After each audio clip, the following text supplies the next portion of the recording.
Good morning and welcome to the What's Up News Network being broadcast from Panama City Beach, Florida, home of the world's most beautiful beaches. I am Jim Free with Jim Free Realty. Please honor me and look right below the picture and click on the red subscribe button. This morning I'm kind of like Ray Charles. I still have Georgia on my mind. If you're one of the conservatives and at that mindset, you have to be concerned that both Georgia senators are in a runoff election and the DNC and other left-leaning groups are pouring millions of dollars into this race trying to steal these two seats. Please contribute to Senator David Perdue and Senator Kelly Loeffler's campaign. If you live in Georgia, get out and work for them. We don't want Hollywood liberals to take over the Senate. Well, my home county Floyd County, Georgia, made national news this week because they failed to count some 3,000 votes during the election. Doesn't seem to be anything malicious, but it did cost the chief elections clerk his job. I just hope it wasn't Booger Holler votes. Well, no worry, we don't have 3,000 folks in Booger Holler. I have a mountain home in Blue Ridge, Georgia, and when I finish this video, we are heading north to Blue Ridge. The home is on the Fighting Town Creek, which has some historical significance, especially to the Cherokees. Last time I was there, I was walking along Fighting Town Creek in an area of an old cemetery when I heard someone wailing. As I approached him, I could hear him saying over and over, "Why did you have to leave so soon?" As I approached him, I said, "Sir, I am so sorry for your loss. Was it a child that you're grieving over? Because I have never heard someone grieve with that intensity." He turned to me and said, "He was not a relative. It was my wife's first husband." I have always had a love for music, but I've had a couple of setbacks. When I was a junior in high school, I was a trumpet player. At least I thought I was, until my band director, Mr. Leach, told me, "Free, if you don't know how to play that instrument, I would appreciate it if you would quit making noises with it." If you've ever been in a marching band, you know that if you're out of step, you can skip and get back in step. Well, I was a guy that was skipping all the time because I was always out of step. Later, when I was chief of the Floyd County Police Department, I was a member of the Rome Kiwanis Club, and I always sat at the same table with Judge Kirby and Judge Matthews. One day we were singing at the meeting, and Judge Kirby turned around to me and said, "Did you realize that you cannot sing?"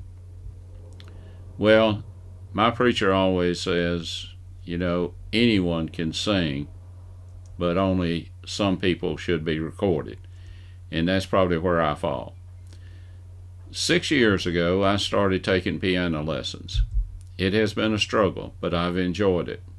My granddaughter, Elizabeth, was getting married, and she asked me to play the wedding march. I practiced for months, and when the day came, I had a pocket full of thumb drives just in case I froze and needed to slap those into the keyboard.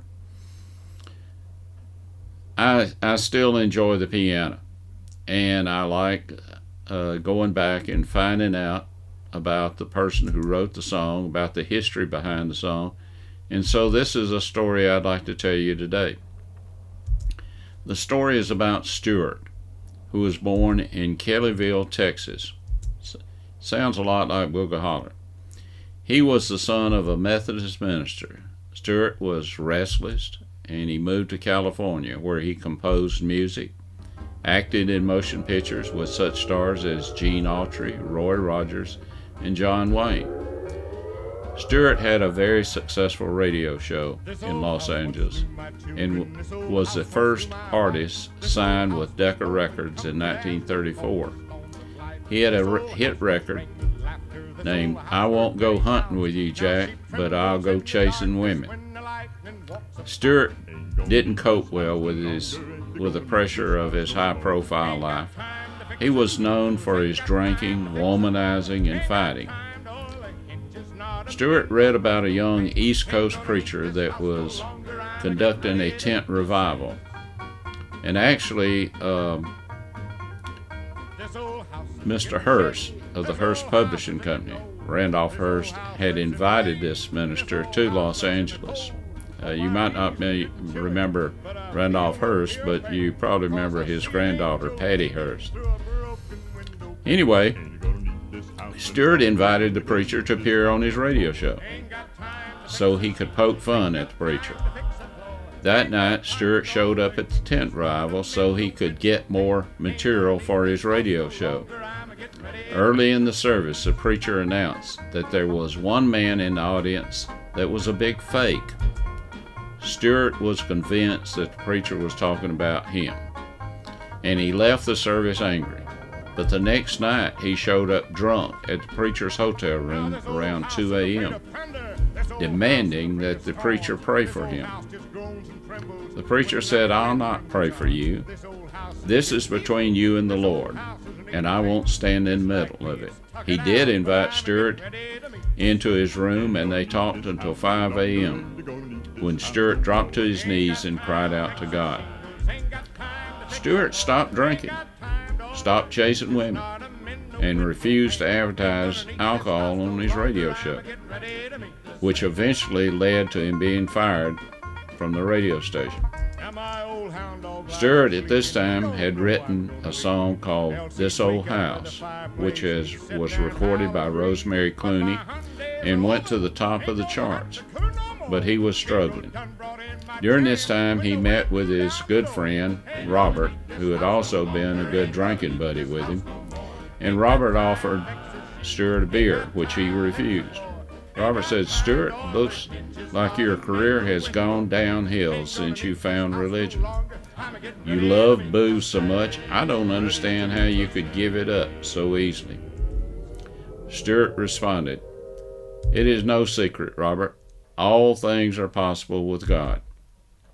To this, Robert said, "That's a catchy phrase. You should write a song about it." And as they say, the rest is history.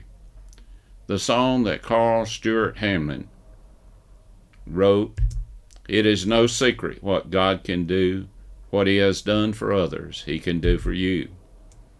With arms wide open, he will welcome you. It is no secret what God can do." "It is no secret" has been recorded by Rosemary Clooney, Kate Smith, Jim Reeves, Wayne Newton, Leslie Uggams, Joe Stafford, Gordon McRae, Anne Murray, Eddie Arnold, Pat Boone, Johnny Cash, Elvis Presley, Hank Snow, Ernest Tubb. Billy Graham said the conversion of Stewart Hamlin was the turning point in the Billy Graham Evangelistic Association ministry. Stewart's good friend, Mayor and Robert Morrison, and of course we know him best as John Wayne. And I just think, isn't it neat how God put all these people together to accomplish his plan? And I enjoy trying to play "It Is No Secret." Until we meet again, may God bless you, your family, and this great country.